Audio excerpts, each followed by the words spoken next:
महर्षि उड़िया बाबा को भी एक उपासक ने प्रश्न किया था कि महाराज जी, मन कैसे रुके? तो उड़िया बाबा ने उत्तर दिया, नियम पालन से। यदि हम नियम पर दृढ़ रहें तो मन हमारा क्या कर सकता है? नियम तो परमात्मा देखता है। हम लोग नियम पर दृढ़ नहीं रहते, इसी से हमारे देश की दुर्दशा है। संध्या वंदन तक का नियम जाता रहा है। भजन करने के लिए नियम की बड़ी आवश्यकता। हाँ, बड़े नियम की आवश्यकता है। तो जैसे प्रातः काल से सायंकाल तक की हर व्यक्ति की अपनी एक दिनचर्या होनी चाहिए। ऐसा नहीं कि आज हम 4 बजे उठे, कल 7 बजे उठे, पर फिर मन को आप कंट्रोल नहीं कर पाएंगे। मन के लिए एक दिनचर्या होनी चाहिए कि हमको 10 बजे सोना है, 4 बजे उठ जाना है। तो फिर 4 से 4:15 नहीं होना चाहिए, 4 बजे उठ जाना, ऐसा नियम बना ले। और उठ करके हमको थोड़ी देर नाम जप करना है, थोड़ी देर हमें वाणी जी का गायन करना है, थोड़ी देर हमें ध्यान, एक अपनी दिनचर्या। फिर हम अपने संसार के कार्य के नियम, जो संसार के कार्य हैं, उनको भी करते हुए भगवान को समर्पित करें। जैसे जो पद में है, जो आपको राष्ट्र सेवा मिली है, जो आपको समाज सेवा के पद मिले हैं, या आपको जो घर की सेवा के कार्य मिले हैं, उनमें बहुत धर्म पूर्वक आचरण होना चाहिए।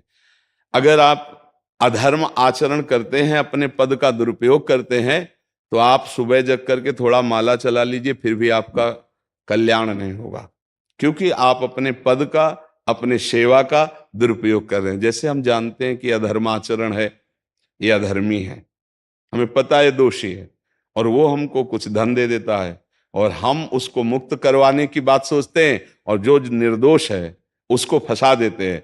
अब तुम चाहे जितना माला चलाने की कोशिश करो या दान पुण्य करो, वो तुम्हारा अधर्म आचरण, वो अधर्म का धन तुम्हें सतमार्ग में नहीं जाने देगा।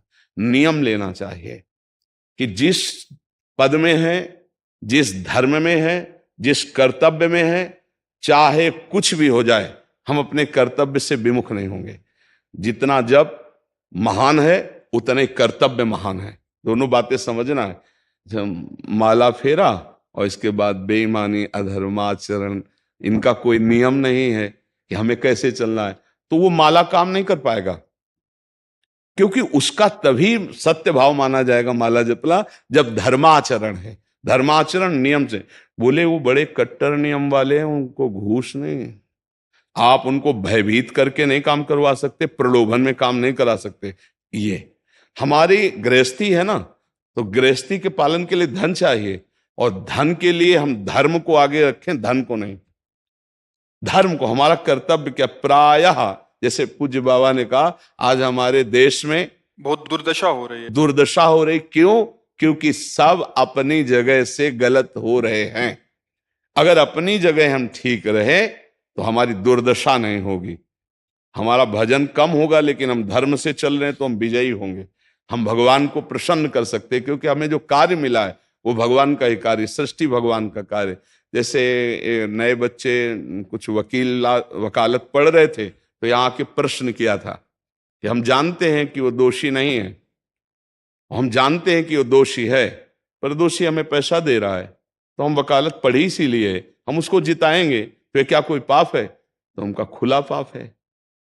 बोले नहीं, हमारी कोई ऐसा कंपनी दो, ऐसा कुछ बोले कि हमारी कंपनी को ये सिखाया जाता है, तो हमको तो ये करना ही होगा, अगर नहीं करेंगे तो हमारी वकालत का मतलब क्या रहा? तो नहीं, वकालत का मतलब अधर्मी को मुक्त करवाना नहीं है।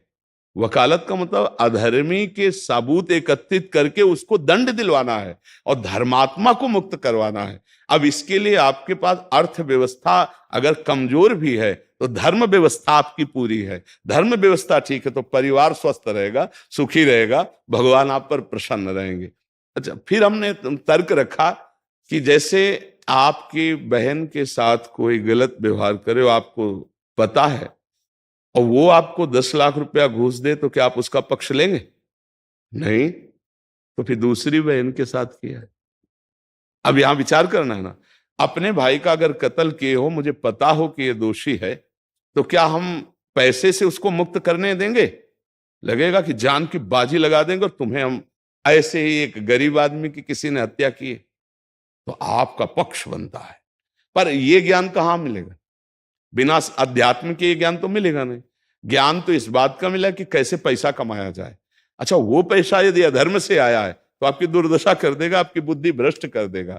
तो जो बाबा कह रहे हैं कि आज हमारे समाज की बड़ी दुर्दशा हो रही, उसका कारण यही है कि हमें अध्यात्म का ज्ञान नहीं, हमें धर्म का ज्ञान नहीं, और बड़ी बड़ी गलतियां हो जाती है। बिल्कुल पता है आदमी निर्दोष है और हम धन के प्रभाव से उसको दंड दे देते हैं। वो दंडा भगवान जब आपको पलट कर देंगे तो आप सह नहीं पाओगे, उसका परिणाम बहुत बुरा होता है।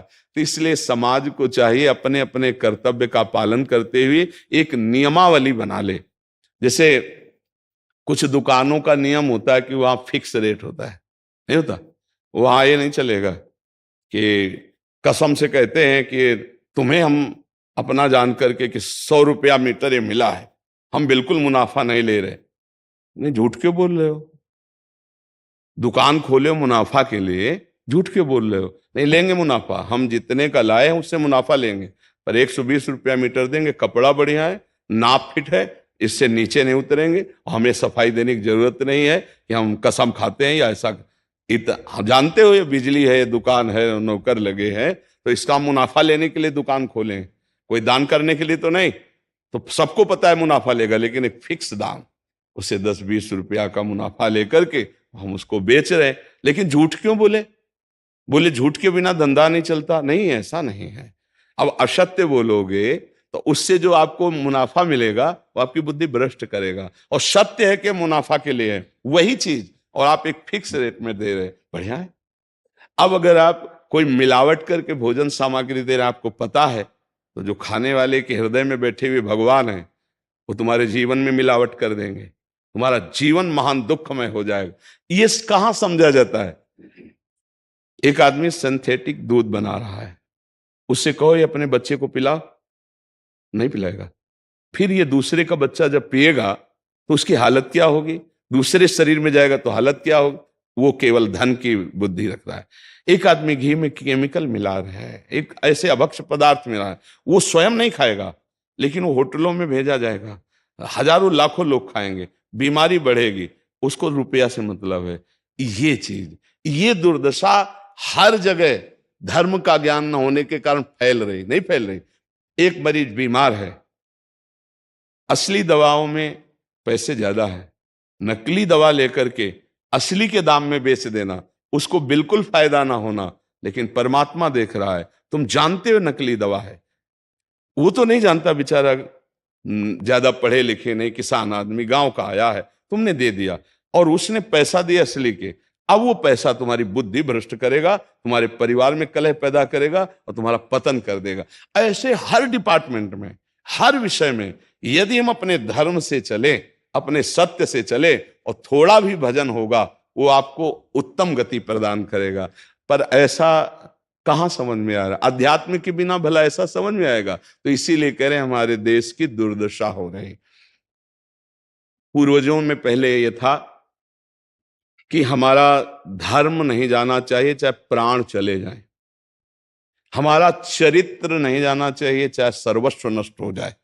आज इसकी कोई परवाह नहीं, तो उसी से बुद्धि भ्रष्ट हो जाती है, जीवन एक पशुवत आचरण वाला हो जाता है, और वो अपने को बड़ा सुखी समझने लगते हैं कि हमारे पास बड़ा वैभव है। लेकिन प्यारे, उस दिन को याद करो जिस दिन तुम्हारा आखिरी समय होगा, ना तुम्हारा फार्म हाउस जाएगा, ना महल तुम्हारा जाएगा, ना बैंक बैलेंस जाएगा, ना कोई व्यक्ति, और ना ये शरीर। अब तुम्हारे कर्म तुमको भोगवाएंगे। उस समय की कौन याद करता है? अगर उस समय की याद हो तो भय लग जाए कि नहीं नहीं, पाप नहीं करूंगा, क्योंकि जाना है यहां से। अच्छा, कब जाना कुछ पता नहीं, किसी भी समय ट्रांसफर हो सकता है इस शरीर से। तो हमें लगता है कि महापुरुषों के जो वचन है कि हमें एक नियम से जीवन जीना चाहिए, धर्म पूर्वक जीवन जीना चाहिए, अपने कर्तव्य का पालन करना चाहिए। जो हमारे लिए कर्तव्य, आज प्रायः धन प्रधान बुद्धि होने के कारण कर्तव्य स्वाहा हो रहा है। एक विद्यालय में विद्यार्थी के लिए जो गुरु पद में बैठा, उसका क्या कर्तव्य है? वो अपने कर्तव्य को भूला हुआ है। भला छोटे छोटे विद्यार्थियों को, जिनकी नींव पूरे राष्ट्र सेवा में, समाज सेवा में ये बन सकते हैं, अगर उनको हम सही शिक्षा नहीं दी तो उनका पूरा जीवन बर्बाद हो जाएगा। अगर उनको हम गलत सपोर्ट कर दिए तो उनका पूरा जीवन बर्बाद, क्योंकि नया जीवन है। और जगह जगह अपने अपने कर्तव्यों का यदि पालन किया जाए तो पूरा समाज सुखी हो जाए। लेकिन कर्तव्यहीनता आ रही, कोई अपने कर्तव्य को नहीं समझ रहा है। तो यही बात महापुरुष जनों को दुख लगता है कि अगर सब अपने कर्तव्य का पालन करें, धर्म का पालन करें, भगवान का नाम जप करें तो सब सुखी हो जाए। सुख सब चाहते हैं और आचरण दुख वाले करते, इसीलिए सुख नहीं मिल रहा है, परिणाम में हमें दुख मिल रहा है। सच्ची मानना, वो रुपया पूरे परिवार में अशांति पैदा कर देगा। और धर्म पूर्वक 100 रुपया लाओगे और 4-5 परिवार के बैठ के नमक रोटी खाओगे, आनंद से सोओगे, बड़ा प्यार रहेगा, भगवान की कृपा रहेगी। पर ये बात समझ में नहीं आती है। तो ये वृत्ति अगर छोड़ी ना जाएगी तो कुछ भी कर लो, कहीं भी दान पुण्य कर लो, लाभ नहीं मिलेगा। अगर दान देने की बात कही गई है तो धर्म पूर्वक कमाए हुए धन से। अगर आप मेहनत से कमाए हो ना, 10 रुपया दे दोगे ना, तो 10 रुपये का वो आटा लाके अगर 2 रोटी खाएगा तो खूब वजन होगा। वो आप 1 लाख रुपया बेईमानी कर रख दोगे ना, तो बैठे बैठे वो गंदा ही सोचेगा, भजन नहीं होगा। उसका गंदा सोचना और आपका गंदा करना दोनों मिल करके, उसके कारण भी तो आप बने ना, तो आपका ही पतन हो जाएगा। उसको तो भगवान बचा लेंगे क्योंकि भगवान की शरण में। तो मुझे लगता है अधर्म के धन से कभी किसी को लाभ नहीं मिलता। तो अपने कर्तव्य का पालन करते हुए यदि नाम जप किया जाए तो बहुत जल्दी हमको लाभ प्राप्त हो जाए। बहुत सुंदर मतलब ये चर्चा होती है, अगर आप लोग इसको धारण कर लें तो निहाल हो जाएंगे। सच्ची कह रहे, ये जो बातें हैं ये बहुत सुंदर जीवन को पुष्ट करने वाली हैं, पर आप धारण कर लें तो बात है। नहीं तो जैसे लाभ दिखाई दे रहा 50,000, तभी बातें भूल जाओगे, ये बातें अच्छी नहीं लगेंगी। हे यार, बहुत बढ़िया काम घर में आएगा, पर हमारी ये बात ध्यान रखना, वो 50,000 घर में अशांति पैदा कर देगा। सच्ची मानना, आप धर्म से चलना, धर्म से चलोगे तो भगवान तुम्हारी रक्षा में रहेंगे। अधर्माचरण, देखो कैसी कैसी घटनाएं होती हैं। बढ़िया कार है, फिल्मी गाना लगाए चल रहे हैं, और वो एक्सीडेंट हुआ, आग लग गई, बाहर निकल ही नहीं पाए, वो अंदर ही जल गए। क्या हुआ? ये करोड़ों रुपए की कार भूंज दिया तुमको अंदर ही बैठाल के, धू धू करके आग लग गई, अंदर जल। ऐसे जलना चाहते हो या भगवान के आनंद में चिंतन करके शरीर छोटे हो फिर दाह संस्कार हो ऐसे कि सब लोग भगवान के नाम का कीर्तन करते ही जा रहे, फिर आपका अंतिम संस्कार वहां जीवित जल गए? क्या हो सकता है? एक एक पल तुम्हारे कर्म का हिसाब होगा, एक एक सेकंड का। ऐसे कर्म करो कि हमारा अच्छा हिसाब हो, बुरा हिसाब। ये मत समझो कोई देख नहीं रहा, वो देख रहा है जिसको हिसाब करना है, वो देख रहा है। उसके लिए कोई वकील या किसी सबूत की जरूरत नहीं होती, वो सर्वांतर्यामी आपके अंदर बैठे ही देख रहा है। तो सदैव जैसे सत्संग सुन रहे हैं, तो अगर हाथ जोड़ के प्रार्थना है, थोड़ी भी बात मान लोगे तो आप सच्चे सुख के मार्ग में चलने लगोगे। नहीं तो भाई बहुत गंदी हवा चल रही है, माया की बहुत गंदगी ऐसी फैल रही, कलिकाल है ना, कि ये बातें किसी को पसंद नहीं आती। वो बात बताओ कि हम कितना रुपया कमा ले, कैसे कितने भोग भोग ले, और वो अध्यात्म में नहीं है। आपको सच धोखे में मत रहना, अध्यात्म में है। जितना आप धर्म से चलोगे उतना सुखी होगे, और लोक में जितना धन मिल जाएगा उतना सुखी माना जाएगा। लेकिन वो सुख नहीं है, वो चंद मिनट के लिए हाइलोजन की तरह जलेगा, फ्यूज हो जाएगा। और धर्मात्मा दीपक की तरह जलेगा, पर बहुत काल तक चलता रहेगा।